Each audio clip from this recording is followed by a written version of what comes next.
Est-ce que oyebi ndenge nini bapubliaka video na YouTube?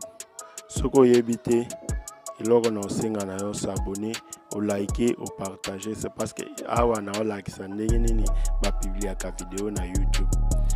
Toza na deux termes ya kopublier video.